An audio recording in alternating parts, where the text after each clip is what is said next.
रूही और राहुल की शादी हुए 4 ही घंटे हुए थे। शादी की रस्में खत्म ही हुई थीं कि दोनों एक दूसरे का बैग पैक करने लगे। रूही की आंखों में आंसू थे बैग पैक करते वक्त। सामान भी ऐसे रख रहे थे जैसे कुछ बहुत बड़ा हुआ है दोनों के बीच। राहुल की बहन भागकर घर वालों को बताती है कि भाई और भाभी बैग पैक कर रहे हैं। सुनते ही सारे लोग दौड़कर दोनों के कमरे के बाहर आकर खड़े हो जाते हैं। राहुल की माँ खटखटाते हुए पूछती हैं, बेटा जी क्या हुआ? हनीमून की पैकिंग कर ली क्या बिना बताए? रूही और राहुल दोनों दरअसल भारतीय वायुसेना में हैं और एक सीक्रेट मिशन के लिए उन्हें छुट्टी से वापस बुला लिया गया है। राहुल और रूही एयर बेस पर रिपोर्ट करते हैं। राहुल को अगले दिन दुश्मन के ठिकाने पर बम गिराना है।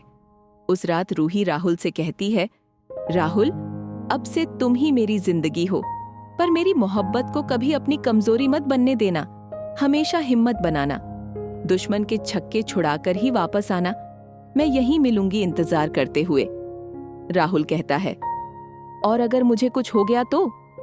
रूही कहती है, तो भी सफेद साड़ी में मैं तुम्हारी शहादत पर गर्व करती हुई यहीं मिलूंगी। अगले दिन राहुल उड़ान भरता है और उसके साथ 2 और एयर फाइटर प्लेन उड़ान भरते हैं। एक फाइटर प्लेन थोड़ी देर में बम गिराने के बाद क्रैश हो जाता है।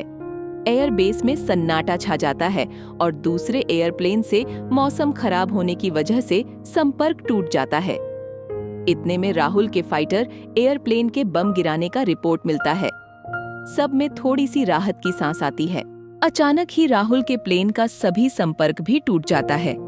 रूही की दिल की धड़कन तेज हो जाती है। ऐसे में फाइटर प्लेन 2 की लैंडिंग होती है। रूही का हौसला एक बार फिर बुलंद हो जाता है, पर 2-3 घंटे तक जब राहुल के फाइटर प्लेन का पता नहीं चलता तो रूही टूट जाती है।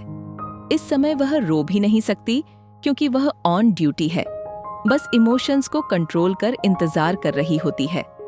राहुल के लापता होने का अनाउंसमेंट होने वाला होता है कि अचानक एयर बेस पर एक प्लेन नजर आता है जो राहुल का होता है।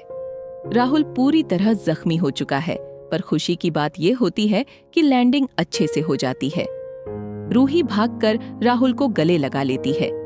जब राहुल को वीर चक्र मिलता है तो उसे उसकी इंस्पिरेशन पूछी जाती है।